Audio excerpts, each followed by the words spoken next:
Welcome to Fret Buzz, the podcast. My name is Joe McMurray. And I'm Aaron Sefchick. And today, our good friend, Shaun Rodgers, is here. Shaun is an incredible drummer. He was the drummer in Aaron and I's project, our project, the Kairos Quintet. And Shaun is also a music teacher in the Virginia public school system. So welcome, Shaun. Well, welcome. Hey, that sounded exactly like last time. You guys write it down? That's well done. We were like almost 50 in, so. Yeah. You want to explain that to everybody? This is our second take here. We forgot to start recording the first time. My fault. Yeah. It is what it is. It's a practice run. You know? But we are honored to have Shaun here with us. We all worked at Bach to Rock in Chantilly, South Riding, Virginia, Northern Virginia.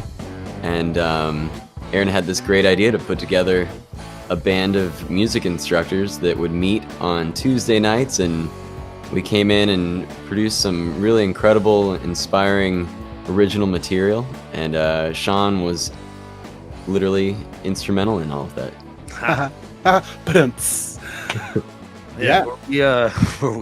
Where we left off, I guess, right before we realized we weren't recording. We were talking just about, we came in, we worked, we didn't really mess around. Like, there wasn't any just like noodling. We came in with a direction, or at least we would write stuff down. Like, hey, we're working on this, then this, then this. We would storyboard out like our practices. Yeah, everything was very deliberate. Yeah, it was bullet pointed. Everything. We had a mission. We knew why we were there, and the collaboration was on purpose. That was the whole point of it, coming together and making the most out of the time that we were there, and really getting to the point of, any one of our collaborations, whether it was something that Shaun brought to the table, something that Joe that brought to the table, something I brought to the table. Mm-hmm. And that was it. You would sit there with I know for me, I would write it out. I would write out a chart, chord chart, and I would bring it to you guys, whether that was very open-ended, or maybe there was a section where I had a rhythm that I wanted everybody to follow. But as we were saying before, it was really nice to be able to collaborate with teachers who, obviously, because we were all teachers, we all knew how to lead. You have to be able to lead within a classroom, and then more importantly, you have to be able to listen. And I think that quality of listening to each other and not playing over top of each other, which, I teach bands every day, and that drives me nuts, is like when someone's trying to explain something and someone else is like wailing away on their guitar, and I'm like, stop doing that. And then they turn down their volume and they're still playing, and I'll go over and I'll put my hands on their guitar. And I'm like, stop playing. You're not listening. Yeah. Because like inevitably 5 minutes later, we're going to go in and go, okay, here we go. 1, 2, 3, 4. And then one person's like, wait, what are we doing? And I'm like, oh, stop that. Yeah. Our practice is always dissolved naturally too. Like, they were 3-4-ish hours, but it was never like, all right, it's time to go home. It would usually be like, we never looked at the clock and then decided it was time to go home. We're usually like, oh man, I'm tired. All right, what time is it now? Right. Ooh, right. All right, let's get out of here. Yeah. We were very focused and engaged. And what was very cool about the group was where, one of us might bring in a song that we had, fully written out or partially written out, but we were all very open to other people's input and ideas. And, we were always open, like, okay, you've got an idea to change this section or the transition, or add a different section, or add a harmony or something. Mm-hmm. And we would try it, and it didn't always work, but everyone was good at what they did, and we produced some really, really good music, original music. And when it worked, man, it worked. Yeah. Oh man, boy did it work. I mean, there were so many moments. We'll spell out again too, because that got lost. Oh yeah, absolutely. Yeah. If anybody want to look up the Kairos Quintet, Kairos Quintet. Yep. Kairos Quintet. The 5 of us got together at one. And guys, the Greek word. Go ahead, explain Kairos to them. Yeah, Kairos. It was Greek or Egyptian. It was something. It was that me that found that, or somebody? We were just looking for names, and it was a word that meant like everything that when it all comes together at once, basically. Like, And for us, whatever it was, the 5 musicians coming together in that moment, being like, we should try something. And like the first practice, I think, would be what Kairos was like. Oh, there's really something here. Yeah. It's like serendipity, basically. Here, I just looked it up on Google. Kairos is an ancient Greek word meaning the right, critical, or opportune moment. There you go. Yeah. Yeah. And it was. I mean, no. It was awesome. I loved every minute of Kairos. I'm glad that I went through with it. I had this idea of, bringing high caliber musicians together. I was just waiting for the right opportunity. And I saw it and seized it, approached all of you guys and said, do you want to get together on a Tuesday night? And it happened, man. We played for roughly 2 years, had a couple live gigs, and on the back end of it, man, like just some of the material that we created, it just gives me chills to this day. It's just now, for all our listeners, it's not like it was mind-blowing or anything like that. I think it was the experience of being around musicians who take your craft as seriously as you do. Mm-hmm. I know there have been many bands that I've been in the past where there's always 1 or 2 members that don't look at it in the way that I did, the way that I practiced, the way that I dug into the material, and then showed up for next practice and was prepared. There was always that. I mean, and even in past bands, it's been a point of contention where, you get into fights about who's not practicing or who's not pulling their weight, or whatever like that. And that was the one thing about Kairos that really, that I never even had a second thought about. I knew that going to practice, that it was going to be exciting because everybody had something to bring to the table that was new, new ideas, new things that were happening. We had an agenda, and if we got done with that agenda, then sweet, at the end of the session, somebody might have some new material that we get to work on, and that was exciting because now next week I have new stuff that I can play with. Yeah. That was like with retrospect. We had this kind of, oh my gosh, like I was so excited that we, had this chord progression, and we were talking about the similarities between Dawn and stuff like that. I was like, okay, I get to play with this as much as possible. And now I'm going to go home. And I remember coming back that next week and playing that riff over top of what you guys had. And all of a sudden was like, ooh. Yeah. My drum parts for that song changed like entirely, because every week, we have hundreds of hours of recordings now at this point. Yeah. And I know you've talked about it on the podcast, but like you can't overstate how beneficial recording is to everything. No. And that's, we had those recordings and I would listen and be like, oh, that doesn't sound like whatever I'm playing. I don't like how that sounds. I should do something completely different next week, figure it out. Yeah. Or this needs to be tweaked. Yeah.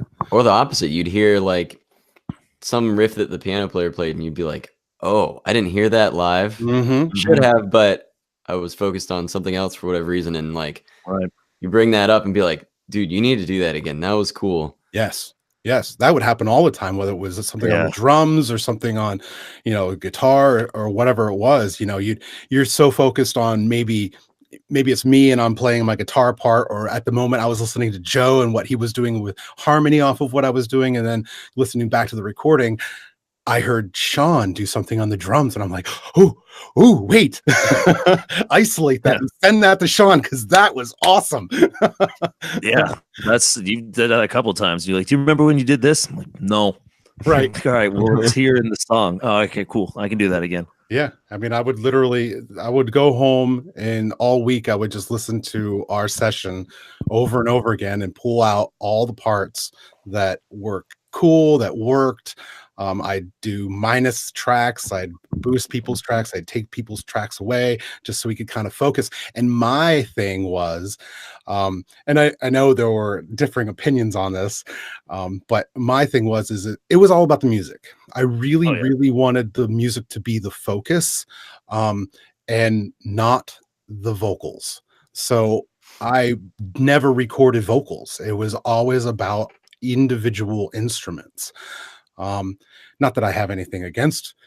Well, you'll find They out. were, well, the vocals were also like the most kind of set in stuff. Like when I came in with a song, that vocal line is going to be the last thing that would change. Like Right. if here's the chords and I'm like, here's the melody, like, and part of what we did then, if you wrote the song and could sing it, you sang lead. There was no lead singer. It was just, if you wrote the song and you know how to do it, we're not going to spend time with that. Mhm. You know how to sing it. Yep. We'll make everything around it better. Yeah. That was also our weakness. Like we didn't have a dedicated professional lead singer. No, We were all that would have been nice. instrumentalists.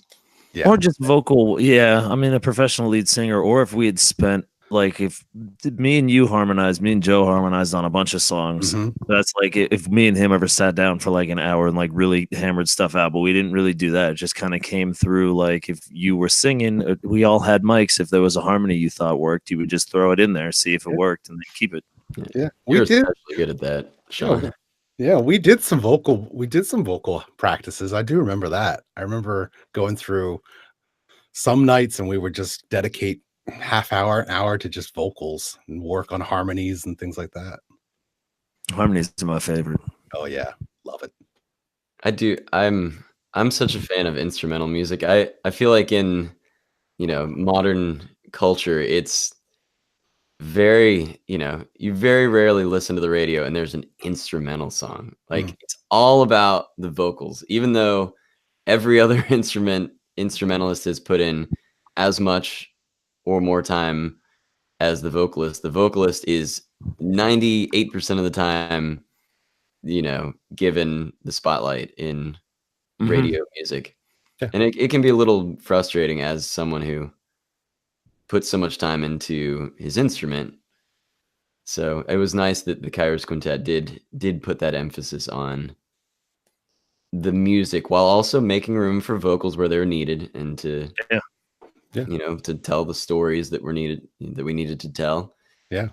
Retrospect is perfect at that. I mean, vocals is 2.5 minutes and then there's 3 minutes of instrumental afterwards, but it doesn't feel like a 5-minute song. It just moves. Yeah. I mean, what about Aaron's what was it called? The Tease? funky one.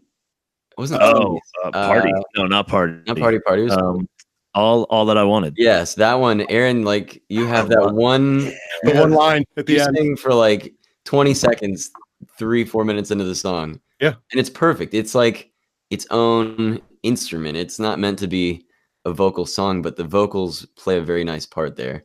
I consider that song an instrumental because that's all you say is all that I wanted is standing right in front of me. All that I needed is standing right in front of me. But it's every time that comes in, I smile and it's like, oh, it's perfect. It's exactly what needs to be right there. Mm-hmm. Yeah. Like it's, oh man, I loved it. I 2 years of just pure awesomeness. It's, I really enjoyed the time that we had together and, maybe we'll get that back someday. That was spent some time today digging up some old recordings. Yeah. So yeah, by all means, if anybody out there is interested, search up Kairos Quintet. We do have some material out there. We've done a couple of live shows, but we have a whole bunch of material that we never published. Maybe someday. Kairos Quintet, search Dawn. There's our good example of the instruments over the voice. Yeah. It's like a symphony for electric instruments. Yeah, I submitted Dawn to have Rick Beato listen to, and everybody was really impressed by the track. It was very cool. It was very. That's cool. also no small feat. You're mixing and mastering of that. Yeah. Yeah, that was love into that one. We got mixes from somebody else too, and I think I'd lean towards. I mean, in this case, normally I like somebody to mix or master who hasn't heard the material before. Right. Yeah. So you get that outside ear, but at the same time, this was so like vision specific that it's like you had to be the one to do all the work on it. You knew exactly what it was. Yeah, I think being so close to the project for me and like I said, weekly, just diving into all the different parts and knowing where each person needed to shine. An outsider's perspective may not have that insight. So that's where I came in as the mixer and mastering. I knew where everything needed to kind of be pushed and pulled back. So yeah, I feel the same way. Obviously, I'm a little biased. But, I like the first master a little bit better than the second one. I thought it was fascinating to hear the other mix and to hear he had like you were saying, he had levels different on different instruments at different sections. Yeah. And I was like, oh, I never even knew that part was there because it was so low in your mix. And then the main melody, what I thought was the main melody, was really low in comparison to something else. It was interesting to hear that. Yeah. But you had the greater vision of what the song should sound like. And the other thing was the piano. The piano player, where I kind of mixed, because the piano player had like a regular keyboard. I think there was an organ in there. I think there might have been 2 organs in there. And instead of pushing all of them up and letting them play with each other, I was doing a lot of pushing and pulling and letting each part come out. So yeah, there's a lot of that goes on in the original mix as well. And taking, I feel like, from multiple recordings, because while he had the same ideas every time, it was never the same like notes specifically. So it's just like, oh, this run was awesome. Let's keep that from here. Put that in. Yeah. That was his jazz side. So yeah, Kairos Quintet, check it out. It's cool. But by all means, Shaun Rodgers, everybody. This is our reunion on air here, so you guys are all getting a dose of how happy we are to see each other. Yeah. So Shaun does other things outside of the Kairos Quintet, like he drums and he teaches. So let's jump into some of that. Stuff that might be useful to our listeners. Yeah. So let's jump into first. Let's jump into a little bit about drums. We haven't really touched too much on drums here at Fret Buzz. So this might be a little bit of a introduction for some of our listeners to drums and what it all entails. If you could, Shaun, I know you're involved with a couple of projects right now. You are currently playing out quite a bit. How many projects are you involved with, and what are you doing drum wise? And then after that, I'd love to just kind of get into actual physical drums. But if you could lead us off with a little bit of your experience and what you're doing now currently. Actually, so the first band that I joined when I moved back to the DC area from a brief stint in South Carolina, that was a punk band. And now yesterday when I had a gig, I'm not in that band anymore. They actually opened for Less Than Jake yesterday in Annapolis, which is pretty cool. Wow, that is cool. Well, it's a big name. Yeah. At least probably the biggest name of any of us would have known to open for. But so that was a punk band. Now I'm in, I guess I'll say 3. And like occasionally I have other friends who, if they need a drummer for a show, they'll call me up. Right. But like in the DC area, although Joe, you did more original stuff. I'm very much like I gig out in bars, 10-1, whatever. It's always covers. We can throw 1 or 2 originals in there, but for the most part, people want to hear songs they can sing and dance to. Yeah. One is a like 90s to early 2000s cover band, like Blink-182, Green Day, Foo Fighters. That group's super fun because I get to beat the hell out of the drums when I play. Like I get to really play. Yeah. It's just a trio. All 3 of us sing. So that's something where, while the vocals might not be the most important thing, I'm looking at it as not like drum, guitar, bass, and 3 voices. It's like 6 instruments. Right. Like if we have all 3 of us are going to sing, all 3 of us should sing and like make that sound bigger. Another band it's sort of the opposite. It's a concept band. It's tiny instruments. The lead guitarist uses an electric ukulele. The bass player uses a U-bass, ukulele sized bass. I have a small drum.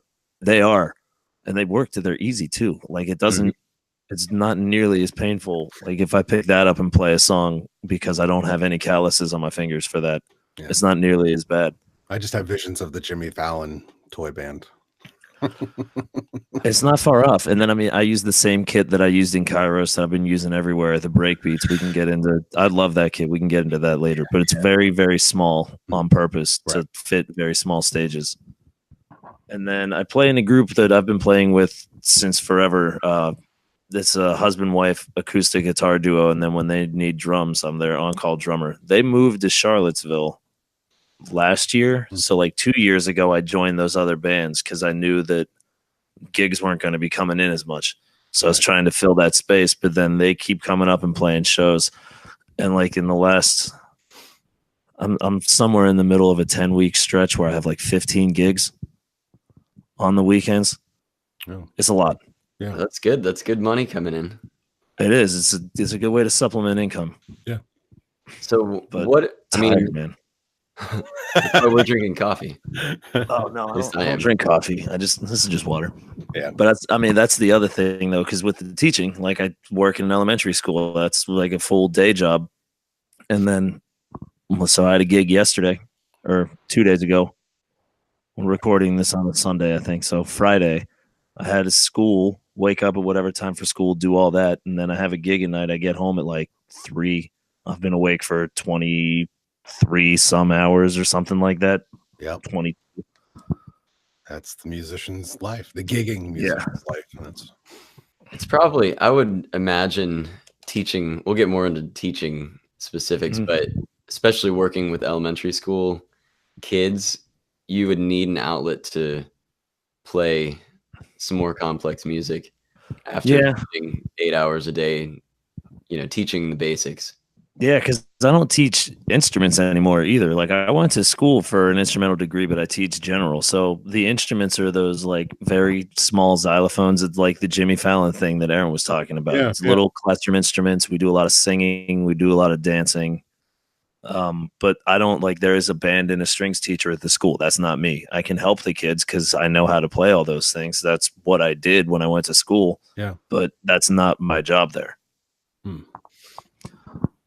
So my creative outlet, I call them Friday songs. I don't know. I feel Aaron's nodding. He's seen at least one of them. Oh, I've seen quite a few of them. I take a song that's popular on the radio and I rewrite the words to be about Friday and how none of us want to be in school and we want to go home.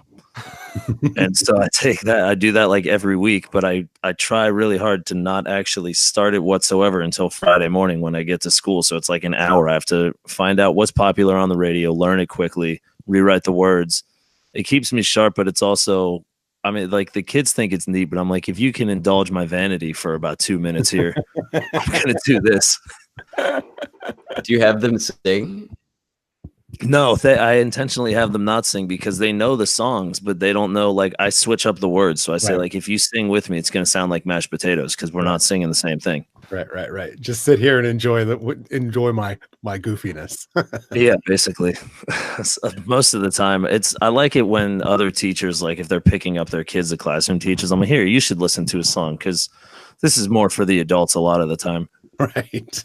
So the kids are like, we want to leave. And I'm like, you have no idea what wanting to leave is. How old are your students? I see the whole school. So kindergarten through 6th grade. Okay. Wow. 5 to 11, 12. Wow. It's, I mean, I'm really trying to think about like the kindergartners when they enter, and even still, they're like preschoolers still. They're so young. Kindergarten, you're learning how to do everything. Yeah. In 6th grade, you're like pretty close to a young adult. Like it's completely different people. Yeah. Oh yeah. Yeah. Kindergarten, you're trying to explain the treble clef staff, and you're like, the space notes spell face, and they're like, I don't know how to spell face. Right. Like, oh no. Right. Or what's face? Problem. I have to work on basic English here. Yeah. Before we can get to music. Yep. Yeah, that's interesting too, because I try to do stuff like that, treble staff, but that's a little bit ahead of, I mean, they just want to know like if they can say staff by the end of kindergarten. And I want to try to get note reading and stuff in early, but their classes of 25, 30, it's not like individual lessons. No. And so much of me sitting with all of that training is like, I know that the earlier you start anything, the easier it's going to be, the more it's going to stick. So I'm trying, but I'm like, it's not going to if I have whatever, just some student who's just singularity off, like freaking out in the corner, now I have to address that. I can't be doing whatever we're doing here. Right. Yeah, just trying to keep it together. Yeah, that's a completely different, like from Bach to rock. And that's, you touched on this in earlier podcasts. It's after school, because when kids take music lessons, they can't do it. Like, you're not going to get pulled out of school to go to a guitar lesson.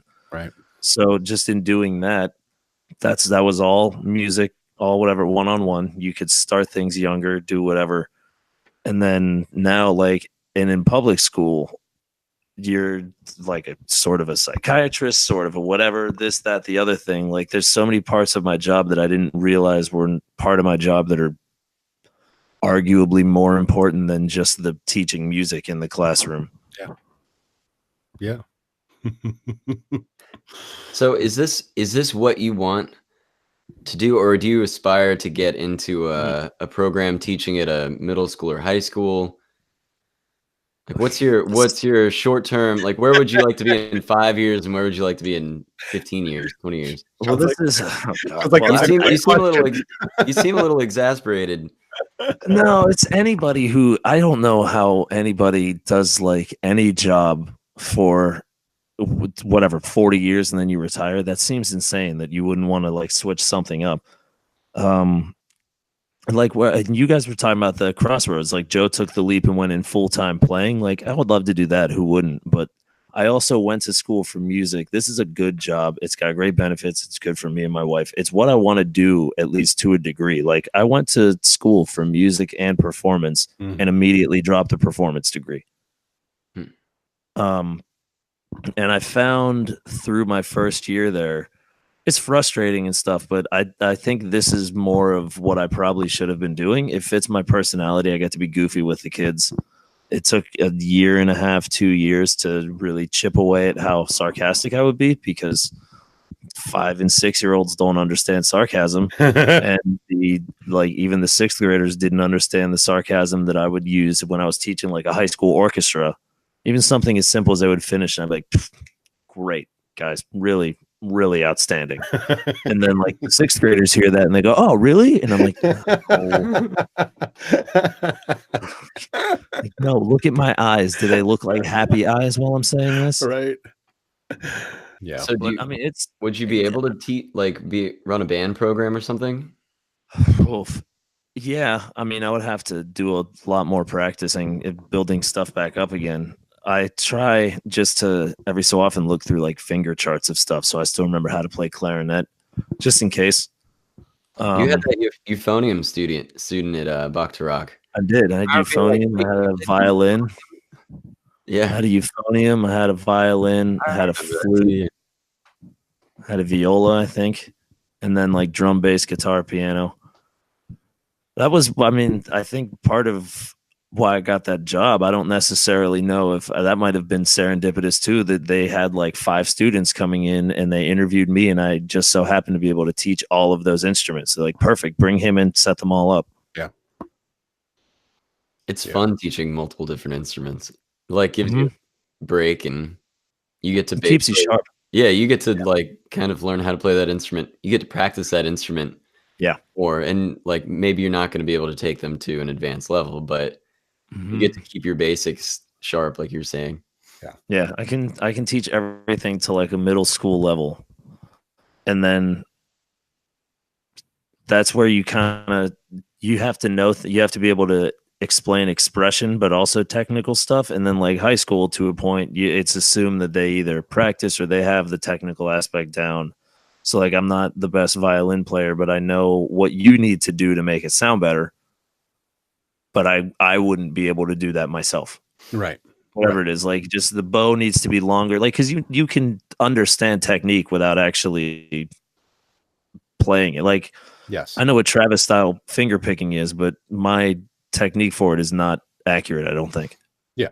No, I fully agree with that. It's like same thing with, like, for me, sweeping. You know, I can show you how to sweep. I can take you through exercises how to sweep. But me, in terms of me being able to sweep, no, like, I don't have a need for that, so I don't practice that every day. But yeah, no, absolutely. It's like double bass drum pedal. Yeah. Same deal. Right. It's like in sports. I mean, you have all these, like tennis, you've got some 50 to 60-year-old guy coaching some 20-year-old who's the best in the world, but they still have a coach that's not nearly as good as them. But that coach understands what they need to do to play better. Yeah. Outside opinion. Yeah. It's just, I mean, it's that depth of knowledge. Yeah. So you still haven't really gotten around to like, what are you thinking here? He's gonna corner you, Shaun. I'm looking at you because I know you, and yeah. Well, I went to school originally to teach the instruments and stuff, but I found that this fits better for me. Like I mean, every day I hate it, but that's part of, I think everybody does with any of their job, really, unless you're, I mean, Joe, there's got to be gigs where you're like, I don't want to go play this. And then but you're like, all right, well, got to go. Yeah. Sometimes, but not that often. Sometimes it's effort. Maybe you're just not in the mood, but when you're there, it's rarely is playing yeah, that's true. Not fun. That's true. It's maybe always you don't want to make the getting drive there to that gig or whatever it is. You're tired, whatever it is. Yeah.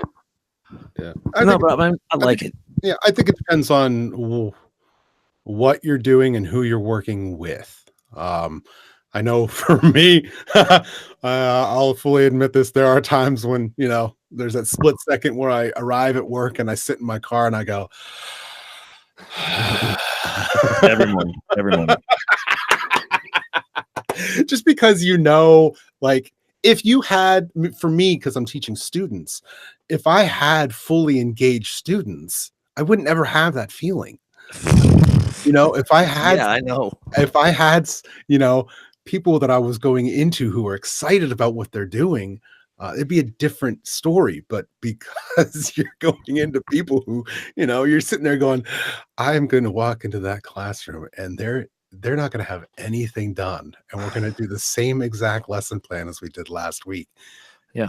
That just like it wears on you. Yeah. Oh, it does. It wears on you. And that's that moment of sitting in the car going, oh man, like I love my job. I wouldn't rather do anything else because, here I am getting to play guitar and rock and roll and awesome. Yeah. That's great. But at the same time, like, oh man. Yeah. I had an interesting conversation with a classroom teacher. So music RPE, we're specialists, whatever. Classroom teachers are the ones who, in the classroom with the desks. But it was an interesting conversation because she was posted something like on Facebook about like, I do this because I love teaching. And they're like, do you love this job? And I was like, I like it. And they're like, well, what do you? And I was like, but I get to play out. Like if you see me, like when I'm playing a gig or something like that, like when I'm really getting to play, like the 90s band, I'm playing something hard, fast, whatever, singing. Yeah. You see then like, oh, there's love, there's passion there. And it's like, I do love the teaching job, but when you compare, it's not the same. So it's like, no, I can't, I have such a high standard for what, like, if I could do that forever, I would. Like if I could play a gig every night and supplement income and live off of that, I would, but yeah.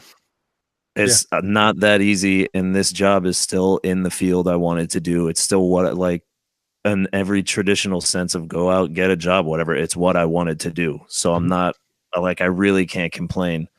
And elementary school is good because when I'm done at the end of the day, I'm done. Yeah. I don't have like marching band after school or like on Fridays. If I did a high school band, you have football games or basketball games, whatever. Right.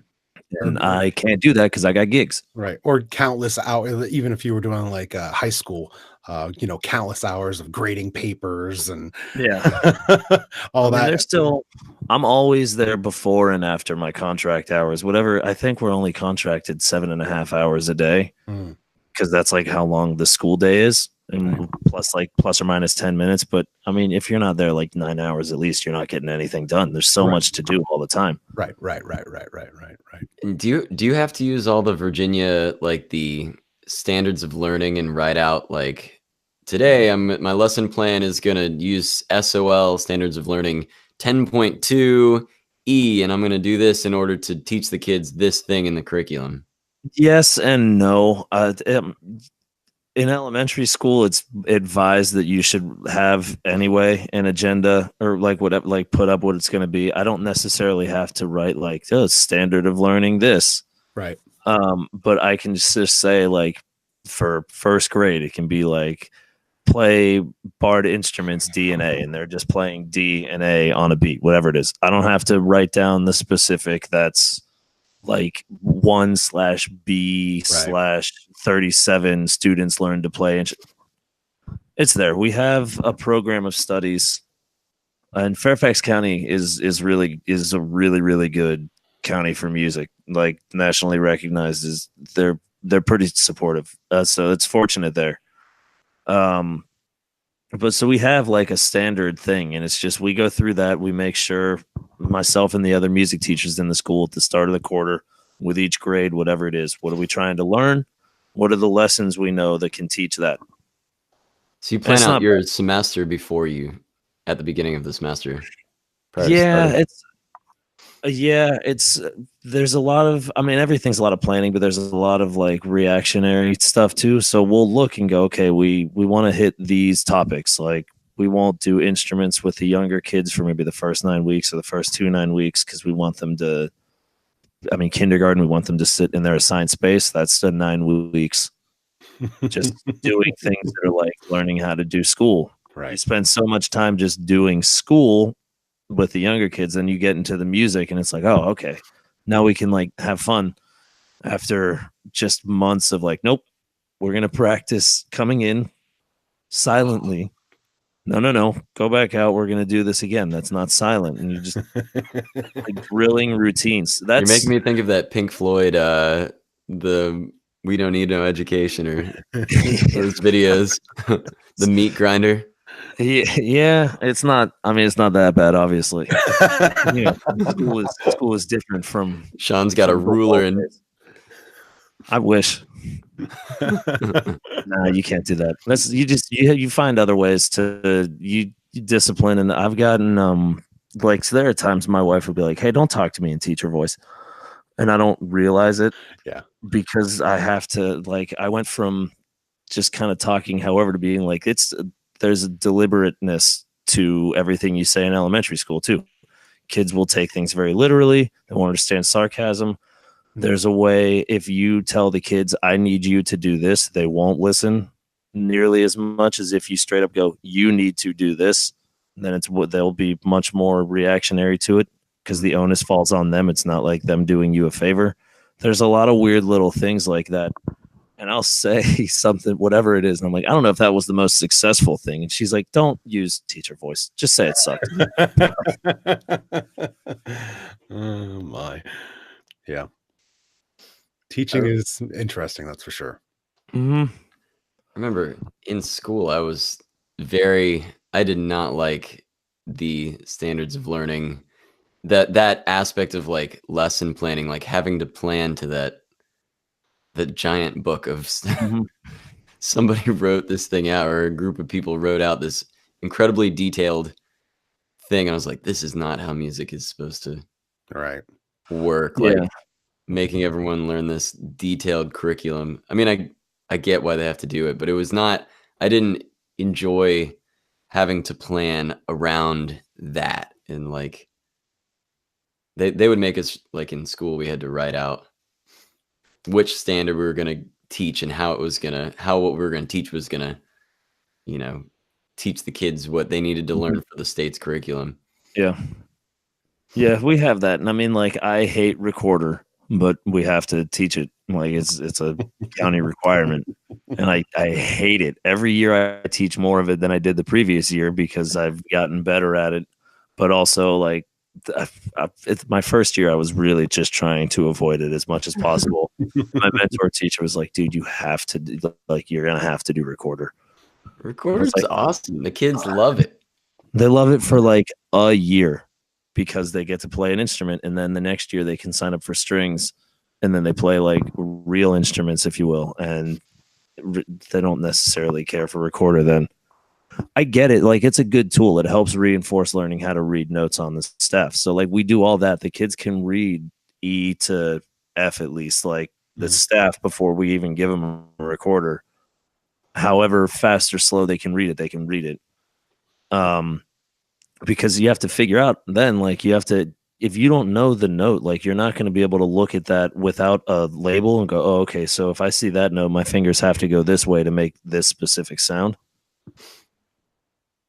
And like, when the kids, hey, what happened to the letters? Like, they're not there anymore.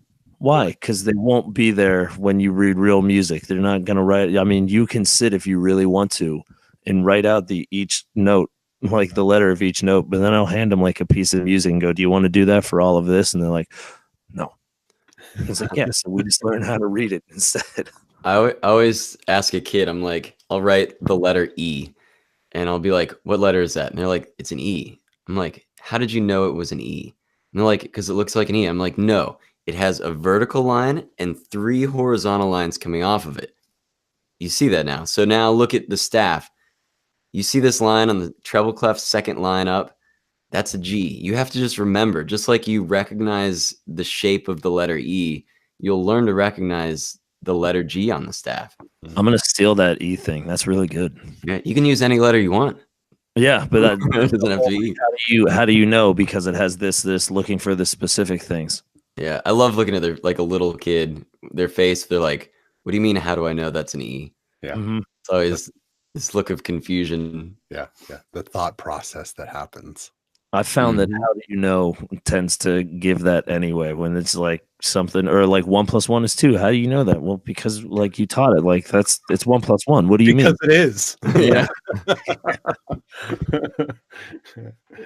It would be really cool if they could take instead of recorders, if they could have, if they had the funding to put keyboards in every class. Yeah.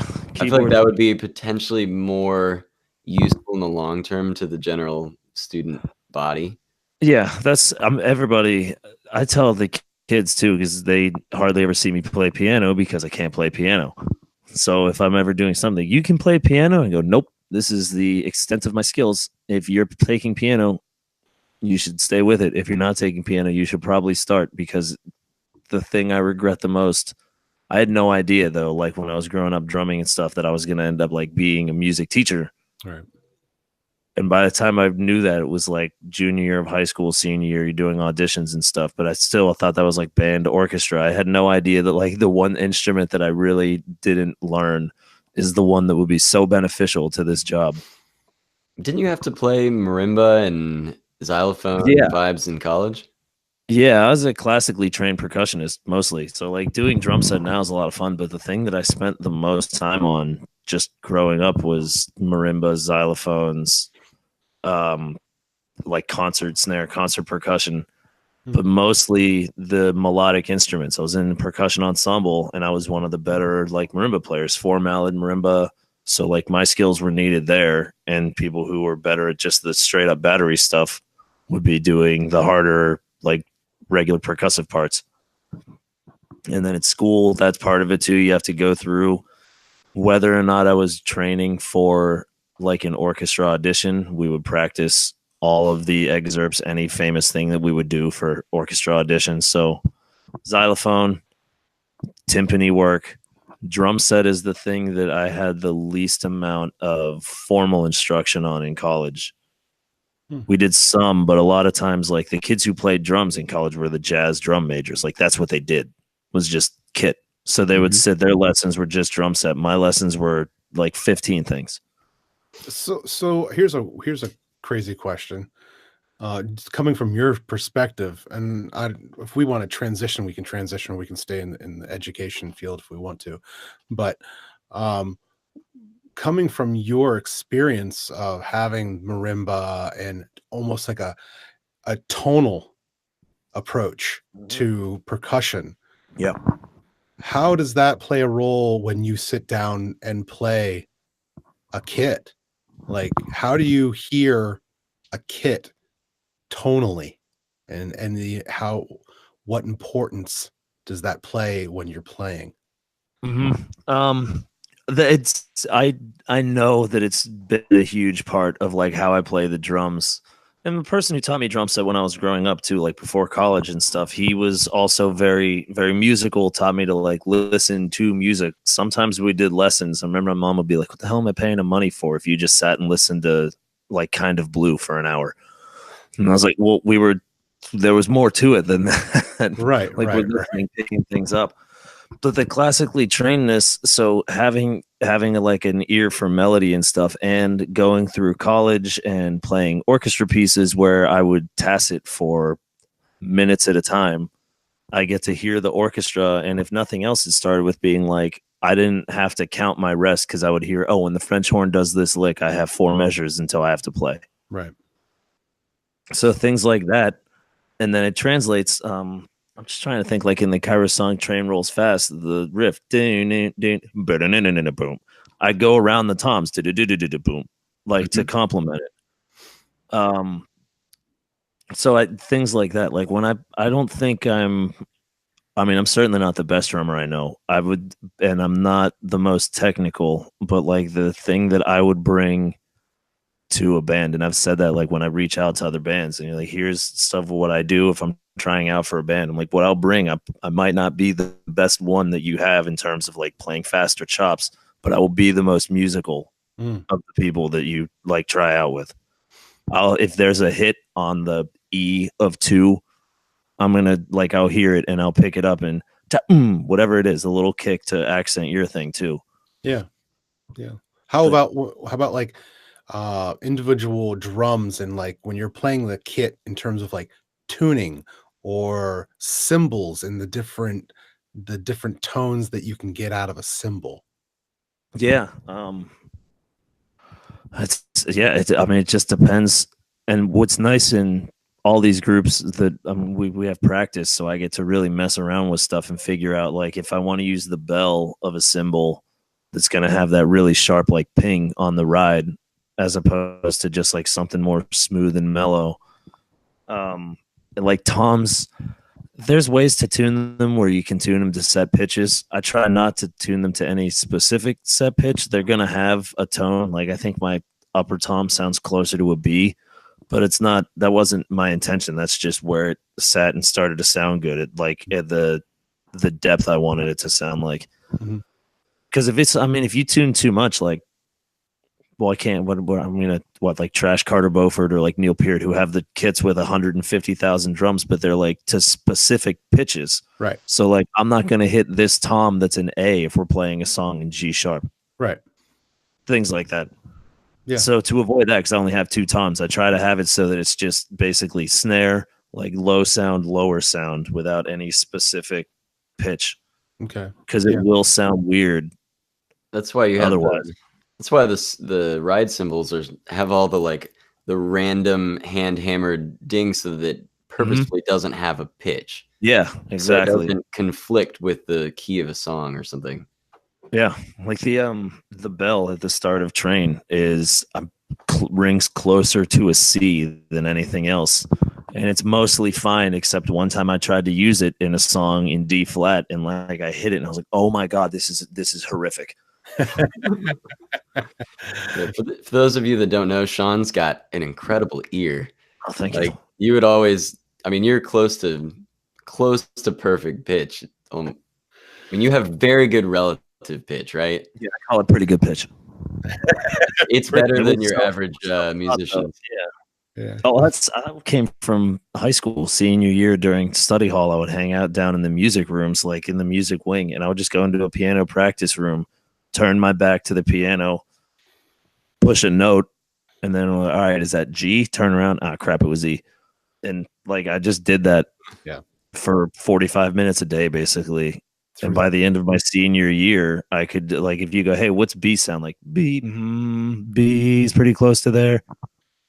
Wish I had the pianos over there. No, that's cool though. It seemed like the benefit of that to you in that. Wow. Wow. There you go. So that was incredible. But, not only is that a good party trick, but in Kairos rehearsals, Shaun was able to pick out and sing harmonies very, very efficiently and in tune. Like it was a great skill to have. So it is worth your time as a musician to develop your ear. Yeah. That's another thing that I bring like to bands when I say I'm the musical drummer, I guess, to touch on that. This is, man, it's weird talking about yourself so much. But like you're on the couch, you're on the musical couch, Shaun. Yeah, really though. But we were playing Harder to Breathe by Maroon 5, and the guitar player yesterday, he instead of doing ba-na, he was doing ba-na, like in the major. He's like, I can't figure out the riff. What's going on? And I'm like, no, go down a half. And I reached out and took his finger and went, that fret. And they go, burn it. Oh, you're right. And I was like, yeah. So I do that, or I'll remember like how songs go. I have a good memory for words and structure and stuff. And I think drummers in general kind of get that because you're not playing anything melodious. If you're like in rehearsals for stuff, whenever we were trying out ideas in Kairos, I would mostly just be snare on 2 and 4 at first to hear how stuff is, pick up accents, pick up where things go. So I think it works that way. I mean, you hear, because the drum, like if at its base, you need to keep good time. If you can do 2 and 4 and keep good time, like you're set, because the music will sound good around you. But if you can actually like listen to everybody else, the drums there's accents everywhere. It might not necessarily be melodious, but I like to think of songs that I play, you could follow the drums like as if they have a melody too. Yeah. This is what we were talking about with Joe Ham of El Sistema last week or a couple weeks ago. It was a jazz drummer I recently played with who came on the show. He plays everything, but I remember in particular, we were playing St. Thomas, a tune by Sonny Rollins, and like he took a drum solo and you could absolutely hear he played the rhythm of the melody perfectly, and he chose his drums so that it's like you really could pretty much hear the melody, at least if you had ever heard that melody.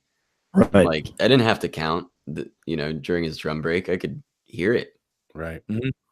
Like you hear it in jazz too, if people are trading fours, whatever, the guitar sets up a lick and then the drums will be like, oh, if nothing else, rhythmically it might be something that complements. Yeah. And if it's like triplets going up, maybe he'll do triplets going like around the toms, do like to go in the opposite way, but it's call and response type of things. Yeah. I mean, you just gotta we all love listening too. That's like listening to music. I think that's if you don't like to really listen, but you like to play, you're not gonna play as well. Yeah, that's very true. And why try to reinvent the wheel? There's so much good music out there to listen to and learn. Like it's sometimes I wonder if it's like stunting my creativity because I'm not coming up with my own thing. But then I stop and think like, okay, I could spend the next year trying to develop my own like unique thing, or I could just listen to like what this other amazing player did, learn their way and modify that a little bit, and it'll be way more efficient with my time. Yeah, so that's listening is incredibly important. Yeah, you don't want to like take from your influences or like emulate somebody specifically, but at the same time, like what you said, I'll do that too. I'll be like, all right, I'm not going to try to start something new. How's this person playing this? Listen, and then you take it and kind of chip either part of their technique away or you put more of your stuff into it. Yeah. So you try to take something that, all right, so this is somebody else's like style, but I'm making it into my own little thing. Because how many new ideas really can there be in music? Like I know technically there's an infinite number of notes and stuff, but there's 13 notes. Like there's a finite number of ideas and stuff where you can go like, oh no, I swear this is completely original. Well, how come it sounds like Beethoven? Because everything sounds like Beethoven. Like that's why. In public school, do you get to listen with your students? Is there a designated listening time? No, I try to make it for the older kids. We have like, we will designate, there's no like music appreciation class. But like in the general music, we're pretty flexible. The curriculum is pretty broad. our admin supportive of their, just like if they come in, they want to see that we're working. They don't necessarily know music. They're trusting that we can do our jobs, which is really nice. Right. And that's part of that. We'll listen to stuff. And like with the 6th grade, we listened to Aaron Copland, Hoedown. I'm like, what do you think of? And they go, oh, it sounds like Cowboys. And I'm like, yes, that's the point. It's stuff like that. So you try, and like a lot of times my listening activities are subplans. If I'm not there, I'll have like whatever songs. Like I used to do this at the first job I got right out of college. It would just be like, maybe there's a Beethoven song, and then maybe there is a song by like Blink-182 or something more appropriate for school, but like a punk song. And it would be like, you have whatever the question, like, why did the drums do whatever, or write down instruments you hear, just any sort of thing that they have to do some element of listening. Yeah. Even if it's in a vague sense of, oh, I heard a violin, I heard a cello. Yeah, get them to actively listen rather than just kind of passively get them to listen, not over. just hear. Yeah. Yeah. Yeah, if they have to zoom in and try to figure out each instrument, I like that exercise too. Do you have restrictions? So if you were to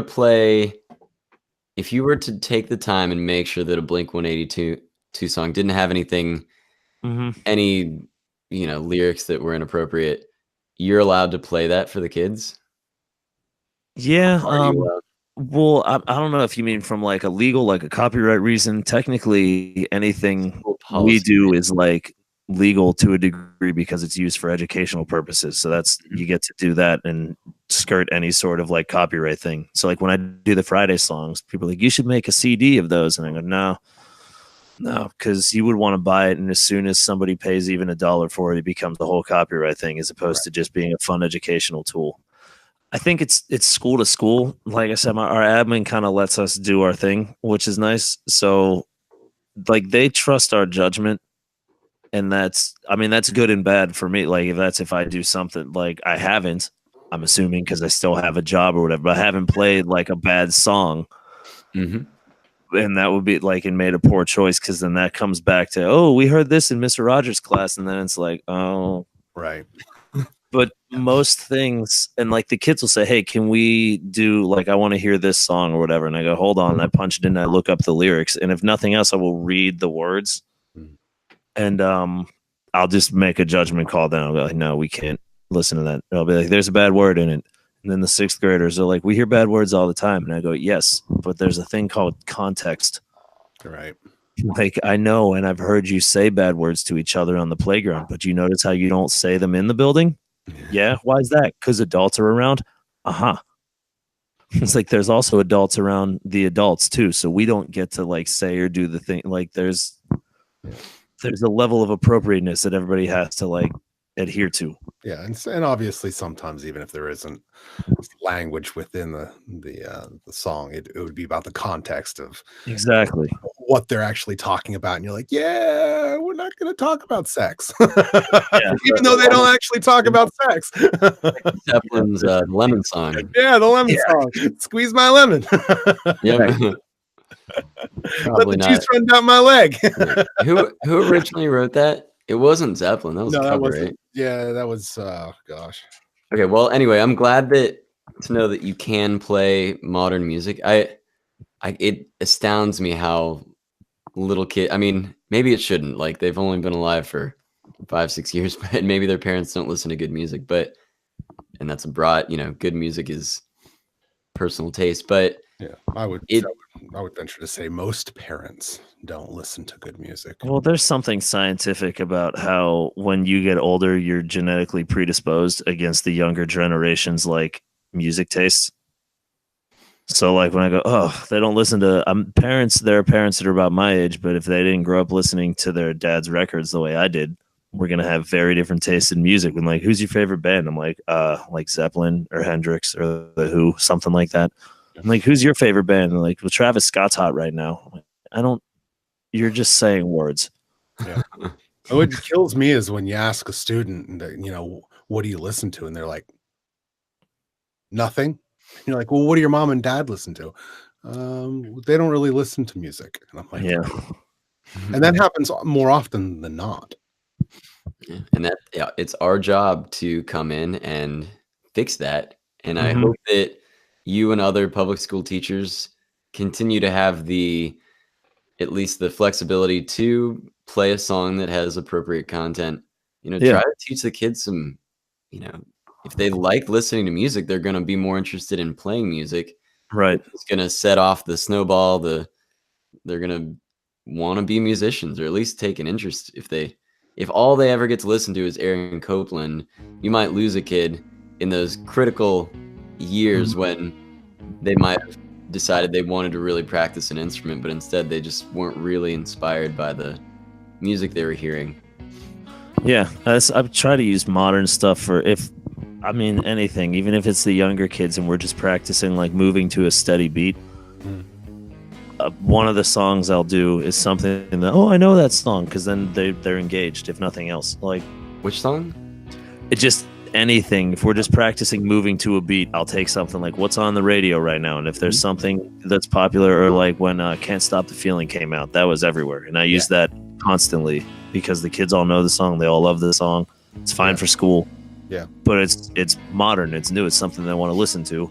There's also still musical elements to that. Like, I had a small 6th grade class, and we broke down how like the top like 6 songs on the radio all sound exactly the same. I was just gonna say I'm not gonna go there. Never mind. I'm not gonna go there.